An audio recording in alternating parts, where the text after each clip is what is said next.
తమిళ calendar ప్రకారం తమిళనాడులో మే 4వ తేదీన అగ్ని నక్షత్రం లేదా తీవ్రమైన వేసవి వేడి ప్రారంభమవుతుంది. తమిళనాడు అసెంబ్లీ ఎన్నికల ఫలితాలు లెక్కించేది కూడా సరిగ్గా అదే తేదీన. మరియు రాబోయే 5 ఏళ్లలో తమిళనాడును ఎవరు పాలించబోతున్నారో ఆ రోజే మనకు తెలియాలి.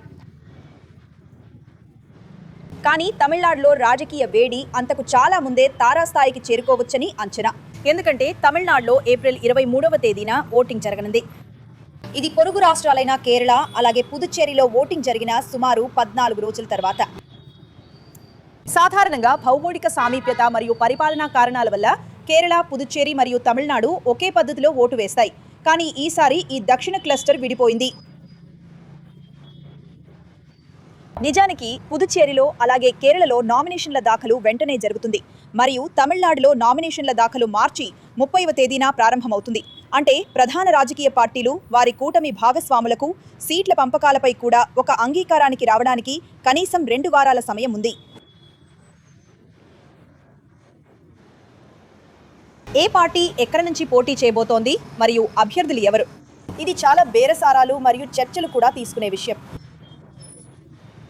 ఈ మొత్తం దృష్టాంతంలో మనం చూస్తున్నది ఏమిటంటే డిఎంకే కూటమి తన కూటమి భాగస్వాములతో ఏని పంచుకోబోతోందో దాదాపుగా ఖరారు చేసింది. అయితే బీజేపీ అలాగే ఏఐఏడీఎంకే మరియు ఇతర భాగస్వాముల ఎన్డీఏ కూటమి ఇంకా మొదటి అడుగులు వేయాల్సి ఉంది. నివేదికల ప్రకారం టీటీవీ దినకరన్ యొక్క ఏఎంకే పార్టీ ఏఐఏడీఎంకేతో కంటే బీజేపీతో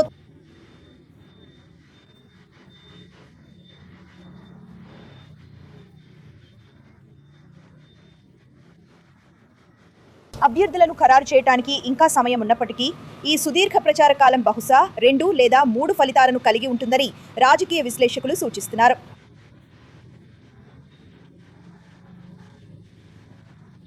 ఈ కాలాన్ని ఎన్డీఏ టీవీకేను తమ కూటమిలో చేరమని ఒప్పించడానికి ఉపయోగిస్తుందని డీఎంకే మరియు దాని మిత్రపక్షాలు అనుమానిస్తున్నాయి.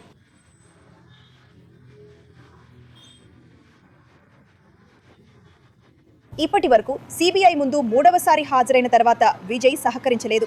నిజానికి అతను ఓపెన్ టాప్ వాహనంలో నాటకీయంగా వచ్చి జనసమూహానికి అభివాదం చేశాడు. జనసమూహాలు మరియు అతని అభిమానులు అతని చుట్టుముట్టే తమిళనాడులో ఇలా జరగడాన్ని ఊహించడం చాలా కష్టం.